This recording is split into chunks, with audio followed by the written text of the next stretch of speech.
رسول خدا صلی اللہ علیہ وآلہ وسلم کے 5ویں جانشین حضرت امام محمد باقر علیہ السلام نے اہل سنت کے سب سے بڑے امام ابو حنیفہ سے فرمایا، اے ابو حنیفہ، تم شریعت کے مسائل کو کس طرح حل کرتے ہو؟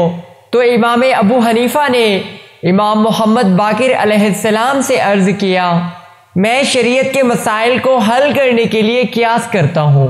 امام محمد باقر علیہ السلام نے ابو حنیفہ سے فرمایا، اگر تم قیاس سے مسائل کو حل کر لیتے ہو، میرے پاس چند ایک سوالات ہیں، تم ان کے جوابات پیش کرو۔ ابو حنیفہ عرض کرنے لگا، مولا آپ سوال کریں۔ حضرت امام محمد باقر علیہ السلام نے فرمایا، اے ابو حنیفہ، کیا تم بتا سکتے ہو کہ پیشاب زیادہ نجس ہے یا منی؟ تو ابو حنیفہ نے جواب دیا، پیشاب زیادہ نجس ہے۔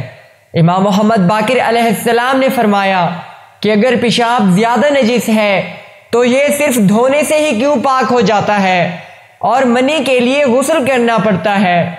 پھر امام محمد باقر علیہ السلام نے فرمایا، اچھا یہ بتاؤ، قتل بڑا جرم ہے یا زنا؟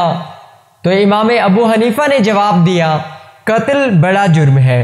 امام محمد باقر علیہ السلام نے فرمایا، پھر کیا وجہ ہے کہ قتل میں 2 گواہ کافی ہوتے ہیں اور زنا میں 4 گواہوں کی ضرورت کیوں ہوتی ہے؟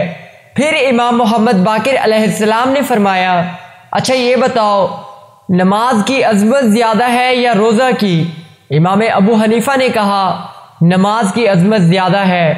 امام محمد باقر علیہ السلام نے فرمایا، پھر حائضہ عورت پر روزہ کی قضا کیوں واجب ہے اور نماز کی قضا کیوں واجب نہیں ہے؟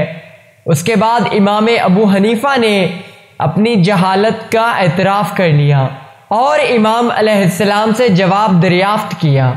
تو امام علیہ السلام نے فرمایا، میں جواب بتا دیتا ہوں، لیکن آئندہ دین خدا میں قیاس سے کام نہ لیجیے گا۔ اے ابو حنیفہ، پہلے سوال کا جواب یہ ہے کہ پیشاب کا تعلق صرف مثانہ سے ہے اور منی پورے جسم کی طاقت کا نچوڑ ہے، اس لیے منی میں پورے جسم کا غسل واجب ہوتا ہے۔ دوسرے سوال کا جواب یہ ہے، قتل میں 1 مجرم ہوتا ہے اور 1 مقتول، تو 2 گواہ کافی ہیں، لیکن زنا میں 2 مجرم ہوتے ہیں، لہذا 4 گواہ درکار ہیں۔ تیسرے سوال کا جواب یہ ہے، حائضہ عورت کو روزہ سے صرف 1 مہینہ میں 2 ہونا پڑتا ہے، لہذا اس کی قضا آسان ہے، اور نماز ہر ماہ ترک ہوتی ہے، لہذا اس کی قضا مشکل ہے۔